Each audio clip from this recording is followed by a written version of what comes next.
وري لاصحابنا. بصوا يا جماعه، بص كده، الكميه حلوه الكاميرا. جدا يا جماعه، الكميه حلوه جدا للدرجه اللي انتوا ممكن تفرحوا بيه، وطعمه بيبقى حلو على فكره كميته وسعره حلو، واحنا طلع لنا هدايا غير دي كانت احلى كمان من الهديه دي، بس طبعا انتوا عارفين ان كل هديه غير التانيه. احنا لحد دلوقتي لسه مطلعناش الفلوس، يا ترى الفلوس هتطلع لمين؟ ما نعرفش، بس يلا بقى نكمل. يلا الدور على يا جماعه استنوا نروح ندوق الاول الجبنه ونشوف طعمها جميل ولا لا.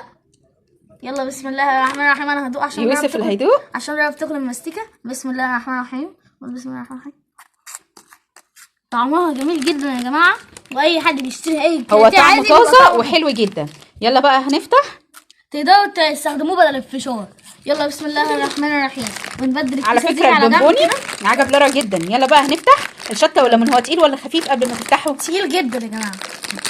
بسم الله الرحمن الرحيم. ودي الكميه اللي جوه، انا مش هبص، انا هبص بعديكم.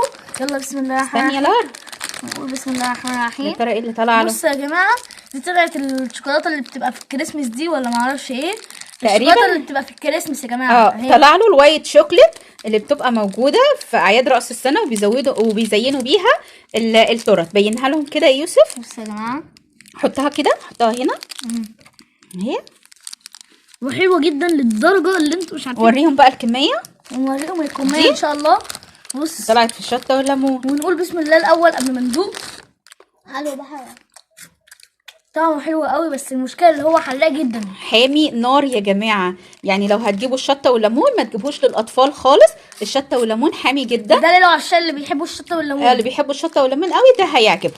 يلا بينا بقى نكمل بقيه الكميه اللي معانا.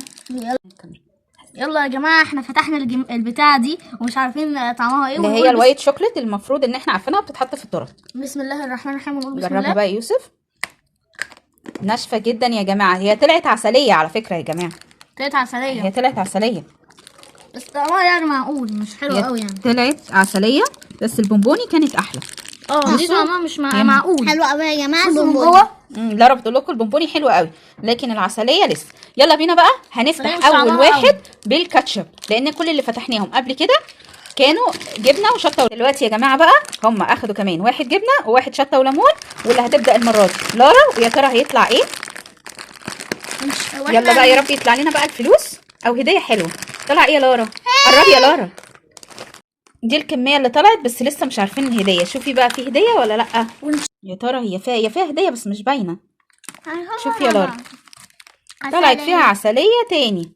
طيب خلاص كده بقى يوسف اللي هيفتح.